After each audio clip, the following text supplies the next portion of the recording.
मुझे बोलने दीजिए, अगर आप चुप होएगा तो मैं बोलूंगी, नहीं तो फिर अभी मैं चुप हो जाती हूँ। आप सवाल पूछ लीजिए जो भी। मैं इस तरह से शो नहीं करूंगी। और 6 महीने बाद लोकसभा की जो हुंकार थी, बेरोजगारी की, महंगाई की, हाँ, लोकसभा की जो हुंकार थी, जो एक परसेप्शन बिल्डअप हुआ कि भाई जीती हुई पार्टी हारी हुई दिखी, हारे हुए लोग जीते हुए दिखे, ये परसेप्शन ढह भी गया क्या हरियाणा के बाद और महाराष्ट्र के बाद? देखिए अच्छी तरह सुनिए, धमाका है ये, आइए देखते हैं, मजा आएगा। मध्य प्रदेश हारे, राजस्थान हारे, छत्तीसगढ़ हारे, हरियाणा हारे और महाराष्ट्र हारे। क्या उसके बाद ये सारे सवाल जायज हो जाते हैं क्या कि कौन लीड करेगा इंडिया को, अलायंस को? Good question.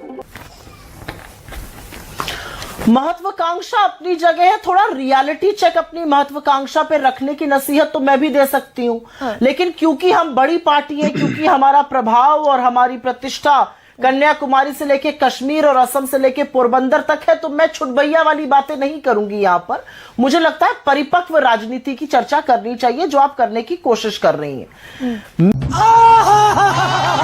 मेरा अपना मानना है, इंडिया गठबंधन का जो भी रिजल्ट आया, जो नरेंद्र मोदी ने 400 का नारा लगाया पार करने का और 240 पर आकर वो रुक गए और 2 बैसाखियों के सहारे अब वो सरकार चला रहे, ये हमारी इंडिया गठबंधन के सब नेताओं की मिलीजुली स्ट्रैटेजी का, उनके सबके योगदान से हुआ।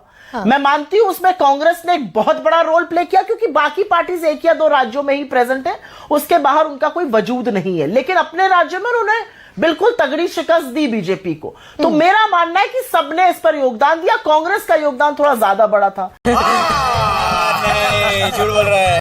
असलियत यह है कि इस संविधान को जिसको बदलने की, जिसकी प्रतियां भाजपाई और उनके पूर्वज जलाते थे, इस संविधान को नरेंद्र मोदी को मजबूर करके उनको सिर माथे पे लगाने का काम कांग्रेस और राहुल गांधी और खड़गे जी ने किया। इसमें मुझे संशय नहीं है कुछ भी कहने में, और मुझे इस बात की खुशी है कि हर इंडिया के सांसद ने संविधान हाथ में लेकर अपने सांसद पद की शपथ ली थी, मैं ये कहना चाहती हूँ। और 6 महीने बाद लोकसभा की जो हुंकार थी, बेरोजगारी की, महंगाई की, हाँ, लोकसभा की जो हुंकार थी, जो एक परसेप्शन बिल्डअप हुआ कि भाई जीती हुई पार्टी हारी हुई दिखी, हारे हुए लोग जीते हुए दिखे, ये परसेप्शन ढह भी गया क्या हरियाणा के बाद और महाराष्ट्र के बाद? देखिए बात तो सही है।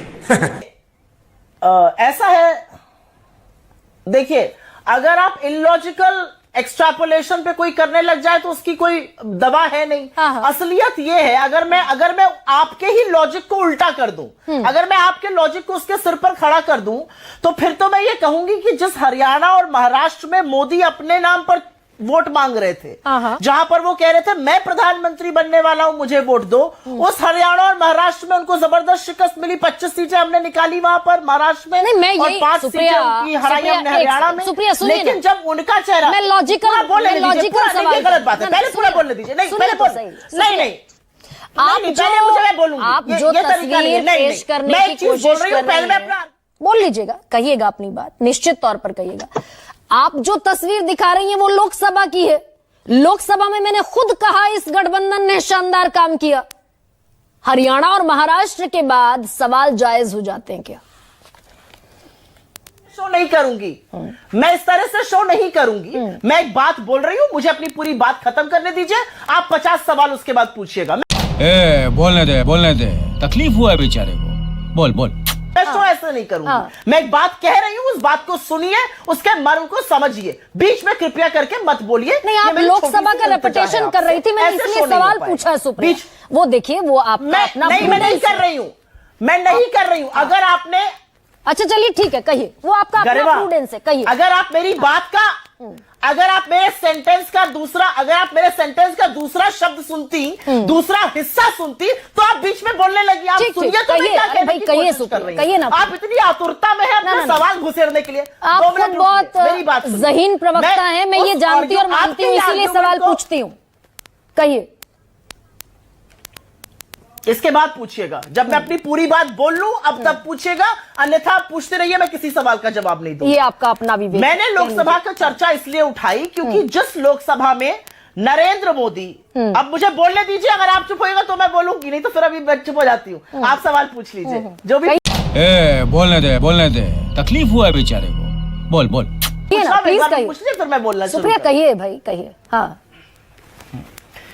जिस लोकसभा में नरेंद्र मोदी खुद चेहरा थे, हाँ। जहां पर वो खुद प्रधानमंत्री बनने के लिए वोट मांग रहे थे, वहां पर कांग्रेस ने उनको रोक दिया, महाराष्ट्र में भी और हरियाणा में भी। और कमाल की बात यह है कि जिस विधानसभा में वो चेहरा नहीं थे, वहां पर भारतीय जनता पार्टी जीत गई। तो क्या मैं पलटकर यह कहूं कि नरेंद्र मोदी लायबिलिटी बन गए हैं बीजेपी के लिए राष्ट्रीय स्तर पे? ऑब्वियसली ये बेवकूफी की बात होगी मेरे लिए कहना। नहीं, आज तो हम बीजेपी की बात ही नहीं कर रहे ना सुप्रिया, आपकी तरफ से दिया जा रहा है, मैं उसकी बात कर रही हूं। आज हम बीजेपी की बात ही नहीं कर रहे। मैं ये कह रही हूँ भाई, सवाल आपके सहयोगी उठा रहे हैं। कल्याण बनर्जी ने कहा Congress failed, we had immense expectations from Congress but Congress got failed. They have given opportunity couple of times. They have given opportunity number of times, but they got failed. नए लीडर की जरूरत है इंडिया को।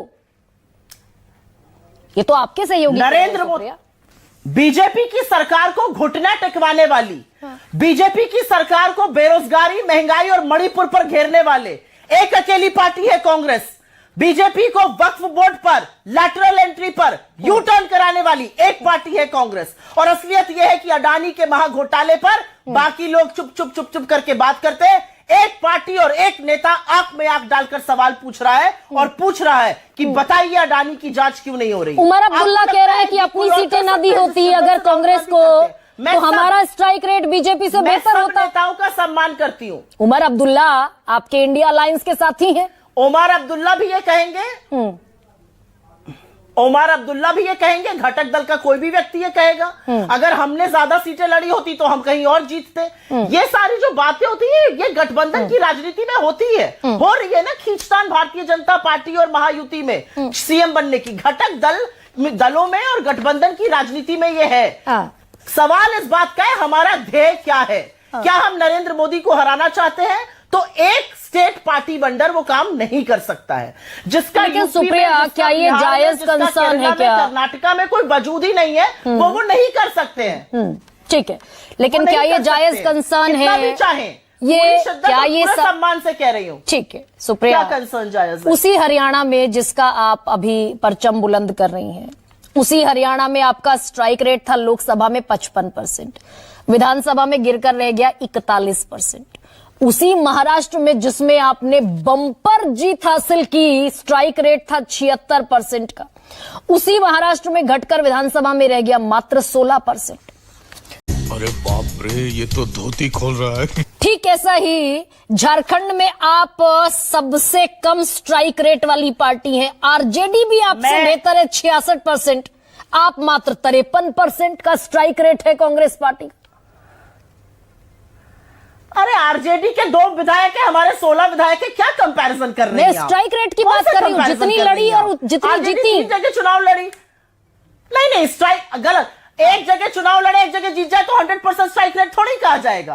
एप्पल्स टू एप्पल्स कंपेयर करिए, political sound points करिए। जिस party ने 3 जगह चुनाव लड़ा, जिसने 30 जगह लड़ा, वो एक बराबर है। ना। अरे 10 गुना उनसे ज्यादा सीट लड़ी। सुप्रिया फॉर मैं एक जगह चुनाव लड़ूं, एक जगह जीत जाऊं तो मेरा स्ट्राइक रेट 100% हो जाएगा। अच्छा नहीं, तो आप फिर चलिए मैं आंकड़े छोड़ देती हूँ, कर रही है थोड़ा सा। ठीक है, आप आज थोड़ा सा कुतर कर रही है। नहीं सुप्रिया, क्या बोला तूने? मैं इसको प्रूव कर सकती हूँ। पकड़ लिया मैंने आपको, तो सुनिए ना Supriya, you have been great, लेकिन मैं इसको साबित कर सकती हूँ। मैं जो झारखंड की बात कह रही हूँ, एक पार्टी अगर एक पार्टी गलत कह रही है, आप गरिमा जी आप मेरी बात ही नहीं सुनना चाह रही है। झारखंड में आरजेडी ने 3 सीट लड़ी, हमने 30 लड़ी, तो ऑब्वियसली अगर वो ज्यादा 3 में से 2 जीत जाएंगे तो उनका स्ट्राइक रेट बढ़ जाएगा। नहीं सुप्रिया, मैं वोट शेयर की बात नहीं कर रही, तो मेरा 100% स्ट्राइक रेट का मतलब स्ट्राइक रेट का मतलब ये है 100 लड़े तो कितनी जीते, 100 से हिसाब लगाने का स्ट्राइक रेट का मतलब है। एग्जैक्टली। हाँ, तो वो स्ट्राइक रेट समझ ही नहीं रही है मैं क्या कह रही हूँ। अच्छा चलिए सुप्रिया, में आरजेडी ने 3 सीटें लड़ी थी।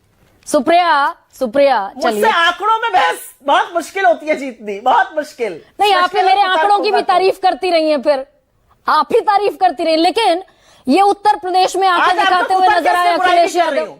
आज आपका आंकड़ा थोड़ा कुतर्क है। वो थोड़ा असहज करता है ना सुप्रिया, लेकिन उत्तर प्रदेश में अखिलेश यादव ने भी आंखें दिखा दी।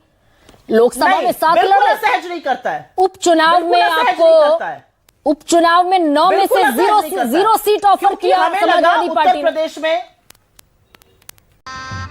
गजब बेइज्जती है। हाँ भाई, कैसी लगी? आगे स्वाद। मजा आया। म्यूजिक